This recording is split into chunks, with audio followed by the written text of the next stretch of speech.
Kansas is an abortion island in the Midwestern Plains. That is because the Kansas Supreme Court back in 2019 ruled that the state's constitution protects the right to choose. Did you know that voters in Kansas, viewed as a reliably red state, have repeatedly expressed support for some reproductive rights?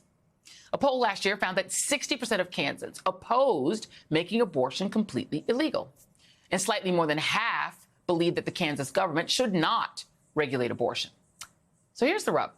Kansas voters who have a primary election on Tuesday are being asked to support or reject an amendment that would explicitly strip the state constitution of that right, making it easier for the Republican-controlled legislature to further restrict or even outright ban abortion. And that legislature has been just licking its chops at the prospect. In the spring, a bill was introduced to ban abortion statewide with no exceptions for rape or incest. The timing of this referendum is no accident.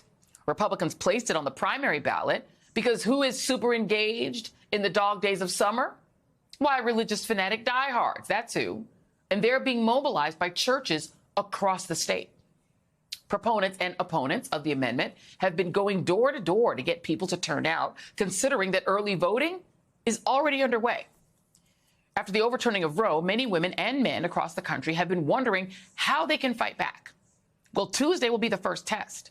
In the meantime, reproductive rights allies living in abortion deserts are working hard to help people find alternative routes. Among them, 19-year-old Olivia Juliana of Texas. Olivia called out none other than Matt Gaetz, who's being investigated for alleged sex trafficking, and she accused him of making, or she noted that he made really gross comments about reproductive rights activists. Gaetz, who has accomplished literally nothing in Congress except becoming a well-known MAGA troll and being the best friend of a man indicted on multiple counts of sex trafficking, then targeted Olivia personally because apparently he has not developed enough testosterone to become an actual adult man, which might explain his taste in paramours, allegedly. Now, in response, Olivia announced a fundraising campaign which has so far raised $300,000 for abortion rights. She even wrote the rather undistinguished congressman a quite classy thank you note. Olivia Juliana joins me now. And Olivia, thank you so much for being here. Saw the tweets and how viral they went and your responses, and I love my producers. I was like, can we get her on the show? And thank you for agreeing to come on. I want to get it out of the way. You've responded on social media to Matt Gaetz' disgusting, I won't even characterize them, but basically making fun of and putting down women who are abortion rights activists. And you're a 19-year-old kid, and he decided to target you. Your thoughts? I mean, I'm not necessarily surprised that this is a path that Matt Gaetz would take, considering since he's been elected into Congress, his judgment has been questionable at best. I'm surprised that he thought that I would just allow him to publicly body shame me when I very clearly have a reputation and a past of letting Republican politicians know that that kind of behavior will not be tolerated. Amen. You will not beat Gen Z at the trolling. Don't even try. Leave your whole generation alone on social. So now that we've gotten that out of the way, I do want to talk to you about that. I know you are from Texas, but we're seeing in Kansas kind of the way that getting rid of Roe has given Republicans the opening to do what their most fanatical part of their base wants, which is ban abortion, potentially with no exceptions. In this case, it's being put to a vote publicly in the state of Kansas. You've raised a lot of money.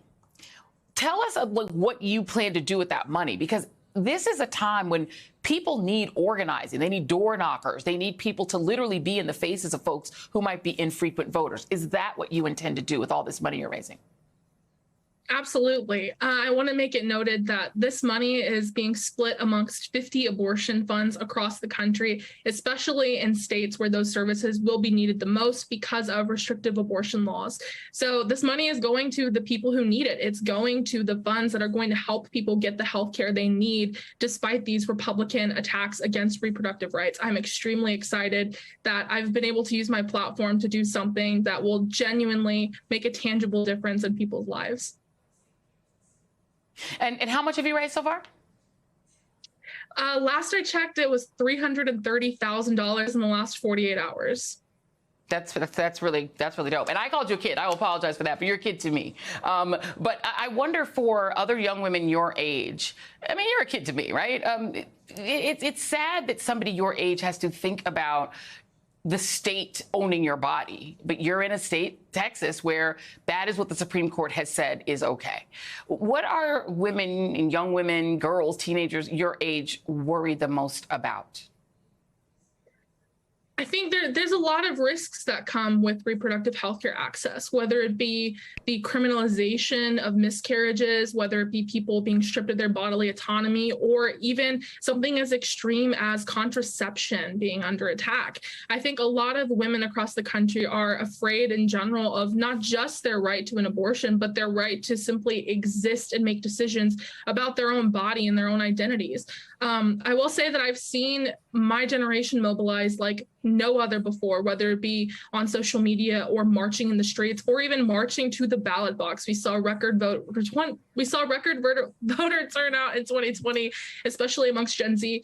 And with these kinds of attacks coming from Republican politicians, I am more than certain we will see it again come this November. So because that's been the thing, is that I see pundits saying, oh, well, the Democrats are going to get wiped out. And that's just the way it is because there's this history and that history. And I feel like they're not noticing how angry women of all ages are about the loss of our right to exist as full citizens. Do you see the kind of anger that you think could sustain all the way through November?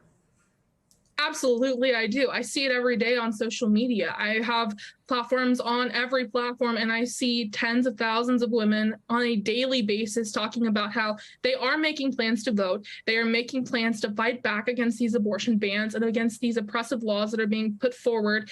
And I have no doubt whatsoever that they are going to make their voices heard, whether it be in the streets or whether it be in November. And I think that we're starting to see more and more Republicans like Matt Gaetz make these childish attacks because they know that these women are mobilizing across the country, whether it be women who marched back when Roe was first decided upon, or whether it be young women like me who have been fighting this fight for the last few years as teenagers. So I think that we're going to see a lot more people fighting for this than the Republicans are expecting. And I'm quite excited to see that myself.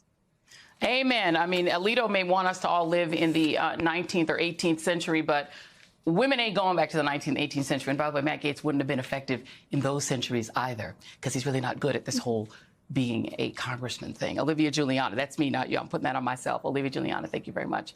And coming up next, what do you get when you take a three-legged stool and chop off two of the legs? The modern Republican Party. I'll explain next.